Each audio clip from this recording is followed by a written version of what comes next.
कैसे हैं आप सभी? मैं आशा करती हूँ आप सभी लोग स्वस्थ एवं प्रसन्न होंगे। आज हम हमारा पाठ पिता का पत्र को पढ़ेंगे और समझेंगे। ये पत्र एक पिता द्वारा अपनी बेटी को लिखा जाता है। तो आइए इस पाठ को हम प्रारंभ करते हैं। ये है हमारा पाठ 6, पिता का पत्र। डी 4/354, बिलासपुर, 20 मार्च 2000। प्यारी बेटी कविता, अर्थात बेटी का नाम क्या है? कविता। स्नेह और प्यार। पिताजी लिखते हैं, अभी यहाँ भारत में सुबह 9:30 बजे हैं। वहाँ ऑस्ट्रेलिया में दिन के 2 बज रहे होंगे। अर्थात उनकी बेटी ऑस्ट्रेलिया में रहती है और पिताजी भारत में रहते हैं। मैं अपनी आराम कुर्सी पर बैठा हुआ साफ साफ देख रहा हूँ कि एक बड़े समारोह में अपने दोस्तों के साथ तुम बैठी हो। कुछ ही देर में वहाँ कार्यक्रम शुरू हो जाएगा। तुम्हारी बारी आएगी, तुम्हारा नाम पुकारा जाएगा और सारा हॉल तालियों से गूंज उठेगा। अर्थात वहाँ पर एक पुरस्कार समारोह चल रहा है जिसमें इनकी बेटी कविता को सम्मानित किया जाने वाला है। और किसी भी पिता या माता पिता के लिए बहुत ज्यादा बड़ी गर्व की बात होती है कि उनके बच्चे को पुरस्कृत किया जाए, उनके सामने उनके बच्चे को पुरस्कार मिले। अब माता पिता की छाती गर्व से है चौड़ी हो जाती है। उद्घोषक, अर्थात घोषणा करने वाला जो व्यक्ति होता है उसे उद्घोषक कहते हैं।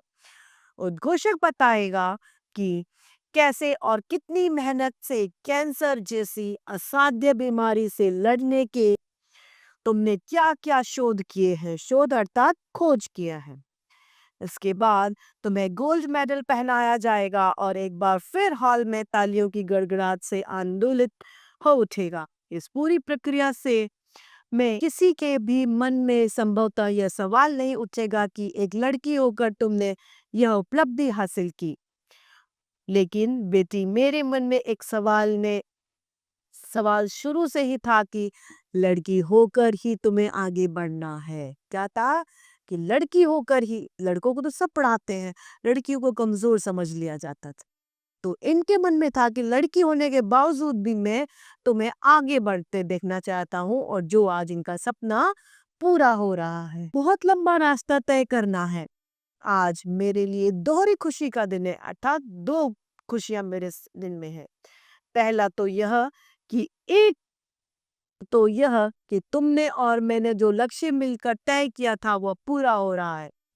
और दूसरा, मेरे मन में बरसों से एक अपराध बोझ पल रहा था, आज उसने मेरी मुक्ति भी दिल हुई। अब इनके मन में एक सवाल था, जो सवाल आज इनके मन में बोझ बच चुका था। एक अपराध ही अपने आप को समझ रहे थे, उस अपराध से भी अपने आप को आज ये स्वयं मुक्त समझ रहे थे। बिटिया, आज मैं तुम्हें ऐसी लड़की की कहानी सुनाना चाहता हूँ जिसमें अनंत संभावनाएं थी, जो तुम्हारी तरह बुद्धिमान, गुणी और हौसले वाली लड़की थी। उस लड़की का नाम था निरुपमा। घर में जिसे प्यार से सब चुटकी पुकारा करते थे। चौंक गई ना तुम? हाँ बेटी, यह तुम्हारी चुटकी बुआ की ही कहानी है, जिसका नाम निरुपमा कोई जानता ही नहीं था। बहुत प्यारी थी मेरे बहन, हर काम में वह गुणी और जल्दी सीख लेती थी। पढ़ने में बहुत अच्छी थी। मैं और वह एक साथ गांव की पाठशाला में और फिर माध्यमिक स्कूल में पढ़े थे। पढ़ाई के दौरान मैं सिर्फ पढ़ता था, फिर भी पढ़ने के बाद में अपने दोस्तों के साथ में घूमता फिरता, खेलता फिरता था। लेकिन चुटकी कभी खाली नहीं बैठती थी। वह माँ के कामों में हाथ बटाती थी। नहाने के लिए पिताजी का गर्म पानी रखती, कपड़े सुखाने डालती। यही नहीं, पतंग जब मैं उड़ाता था तो उसकी मांझे की गिड्डी भी वही पकड़ा करती थी। बेटी, उस समय को जब मैं याद करता हूँ तो पाता हूँ कि मेरे सभी दोस्त, अभिषेक, अभय, राजेश, घरों में कमोबेश ऐसा ही माहौल था। साथ ही बहनें चुटकी की तरह जीवन जी रहे थे। इसी दौरान 10वीं का रिजल्ट आ गया। मुझे यह स्वीकारने में बिल्कुल भी कष्ट नहीं होता कि चुटकी ने मुझसे ज्यादा अंक प्राप्त किए थे।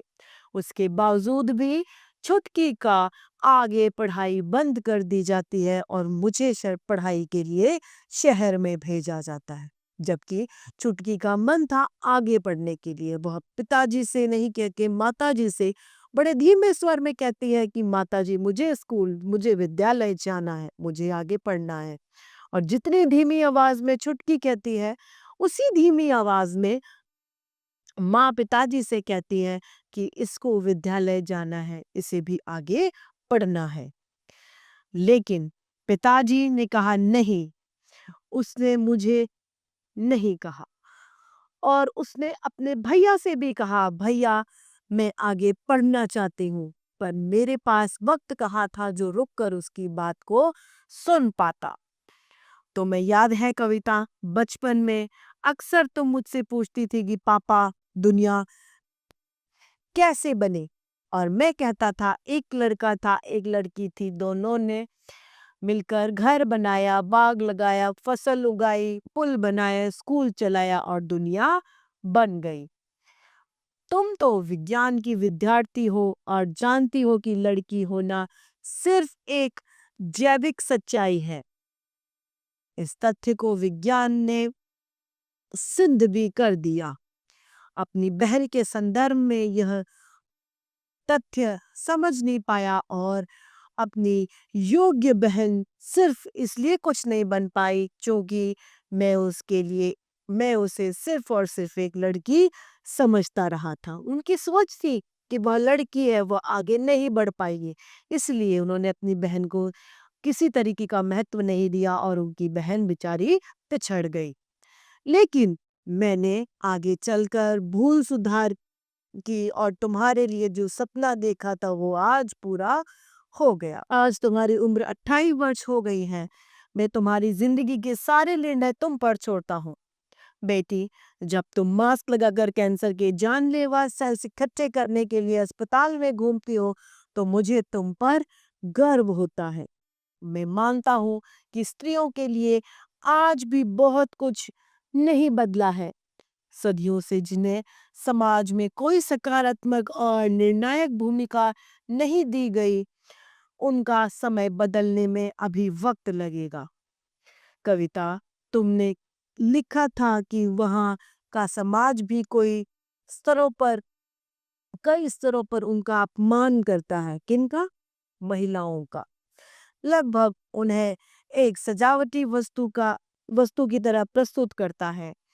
हम दो तरह से लड़ाई लड़नी है, एक तो पुराने संस्कारों से, दूसरे इस नई उपभोक्ता संस्कृति से जो स्त्री के सम्मान को बार बार चोटिल करते हैं। इस पर बाकी बातें अगली चिट्ठी में मैं लिखूंगा। आज तुम्हें यह सब कुछ लिखकर मेरे दिल का बोझ हल्का हो गया। मैं तुम्हें मैं जो तुमने वर्जीनिया वुल्फ की जो पुस्तक रूम ऑफ वन ओन्स भेजी थी, उसे भी पढ़ रहा हूँ। तुम्हारे सुखी और सार्थक जीवन के लिए पिता की तरफ से ढेर सारी शुभकामनाएं और प्यार। तुम्हारा पिता। अपनी एक फोटो गोल्ड मेडल लेते हुए नीरू बुआ को जरूर भेजना, उन्हें बहुत ही अच्छा लगेगा। अब यह पाठ लिखा गया था सपना चमड़िया के द्वारा। आइए इस पाठ के शब्दार्थ को हम देखते हैं। उद्घोषक अर्थात घोषणा करने वाला, लाइलाज अर्थात चिकित्सकीय खोज अर्थात जांच, हलचल से अर्थात खलबल, प्राप्त की गई सफलता मतलब विजय, गलती का एहसास मतलब आत्मग्लानि, योग्यताएं मतलब सामर्थ्य, साफ साफ अर्थात निसंदेह। मौखिक प्रश्न। पहला, पिता ने पुत्री को किस अवसर पर पत्र लिखा? पिता ने पुत्री को पुरस्कार मिलने के गोल्ड मेडल पुरस्कार मिलने के उपलक्ष्य में पत्र लिखा था। क पिता के लिए दोहरी खुशी क्या है? पिता के लिए पहली खुशी तो यह है कि उसकी बेटी को पुरस्कार दिया जा रहा है, और दूसरी खुशी यह है कि जो उनके मन के अंदर जो वे पापी बने हुए थे, उस पाप से भी आज उन्हें मुक्ति मिल रही है। ग पिता को अपनी पुत्री पर कब गर्व होता है? पिता को अपनी पुत्री पर जब गर्व होता है, तब वह अस्पताल में कैंसर के सेल्स इकट्ठे करती है। घ विज्ञान ने आज क्या सिद्ध कर दिया? विज्ञान ने आज महिलाओं का जैविक होना सिद्ध कर दिया। प्रश्न क पिता ने क्या भूल की थी? उन्होंने अपनी अपनी भूल सुधार किस प्रकार से की? पिता ने अपनी बहन की बात को महत्व नहीं दिया था। यह उन्होंने बचपन में एक भूल की थी, और उन्होंने अपनी भूल अपनी बेटी की शिक्षा कराकर उसे एक अच्छा भविष्य देकर अपनी भूल को सुधारा था। ख पिता अपनी पुत्री को किन दो स्तरों पर संघर्ष करने को कहते हैं? पिता अपनी पुत्री को दो स्तरों पर संघर्ष करने को कहते हैं। दो संघर्षों पे करनी है। पहली तो एक जो पुराने संस्कार है, उनके तहत लड़कियों को पढ़ाई नहीं करने दी जाती, इसलिए। और दूसरी नई उपभोक्ता संस्कृति से जो स्त्री को सम्मान को बार बार चोट पहुंचाती है। इन दो स्तरों पर अभी भी हमें संघर्ष करने। जैविक सच्चाई और सामाजिक सच्चाई से क्या तात्पर्य है? स्त्री के संदर्भ में इसे किस प्रकार से देखना चाहिए? जैविक सच्चाई यह है कि स्त्री और पुरुष दोनों समान है, उनमें किसी तरीके की कोई भिन्नता नहीं होती है। लेकिन शारीरिक भिन्नता को लोग इतना अधिक महत्व दे देते हैं कि उससे स्त्री को पिछड़ापन साबित कर देते हैं, जो कि एक सामाजिक हमारी सोच है। समाज में यह सोच विद्यमान है कि महिला होकर आगे बढ़ना, आगे पढ़ना एक गलत बात है, लेकिन यह सब नहीं है। जैविक सच्चाई यह है कि जितना दिमाग किसी पुरुष में होता है, उतना ही किसी महिला में भी हो सकता है। जो कार्य पुरुष कर सकते हैं, वह कार्य महिला भी कर सकती है। घ पत्र के आधार पर निरुपमा बुआ के व्यक्तित्व की कौन कौन सी विशेषताएं प्रकट होती है? पत्र के आधार पर निरुपमा बुआ एक गुणी पढ़ने वाली, एक कामचोर न होकर बहुत ही साध्य महिला थी, जो अपने पढ़ाई को महत्व के साथ साथ अपने घर के कार्य, घरेलू कार्यों में भी अपनी माँ का हाथ बटाया करती थी। लेखक को किस बात के लिए आत्मग्लानि थी और क्यों? लेखक को इस बात की आत्मग्लानि थी कि उन्होंने समय रहते निरुपमा बुआ की पढ़ाई पर ध्यान नहीं दिया। यदि वो ध्यान देते तो आज वे भी किसी ऊंचे स्तर पर पहुंच चुकी होती। प्रश्न दूसरा, रिक्त स्थान की पूर्ति कीजिए। यहाँ रिक्त स्थान में सुबह के 9:30 बजे हैं, तो कहाँ? यहाँ भारत में। ख एक लड़की होकर भी तुम्हें आगे बढ़ना है।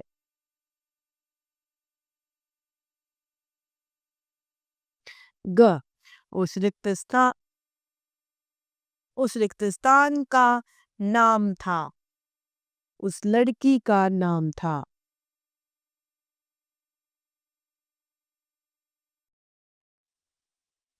इस तथ्य का आज इस तथ्य को आज विज्ञान ने सिद्ध कर दिया।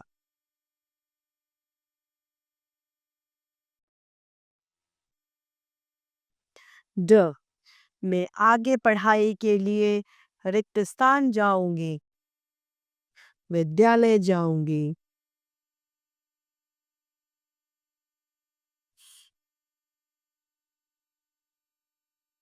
अब है प्रश्न, बहुविकल्पीय प्रश्न। कविता की बुआ थी निरुपमा, पायल, अरुणा। निरुपमा। दूसरा, किसने कैंसर जैसी असाध्य बीमारी से लड़ने के लिए शोध किया? कविता, सुनीता या निरुपमा? कविता ने। तीसरा, एक लड़की होकर ही तुम्हें आगे बढ़ना है, इस वाक्य से पिता का आशय है लड़की होने को कमजोर नहीं समझना है, लड़की ही आगे बढ़ सकती है, लड़की होने को कमजोर समझना है, लड़की को लंबा रास्ता तय करना है। पिता ने अपनी बहन की पढ़ने की इच्छा पर ध्यान क्यों नहीं दिया? पिता उसके पढ़ने से नाखुश थे। पिता अपनी दुनिया में ही व्यस्त थे। वह पढ़ने में अच्छी नहीं थी। घर में पैसों की तंगी थी। वे अपनी ही दुनिया में मस्त थे। पांचवा, लेखक पढ़ाई के लिए गया शहर, कहीं नहीं विद्यालय। तो इस तरीके से हमारा यह पाठ समाप्त होता है। मैं आशा करती हूँ आप सभी लोगों को यह पाठ भली भांति रूप से समझ में आया होगा। तो आज के लिए इतना ही। फिर मिलते हैं। धन्यवाद।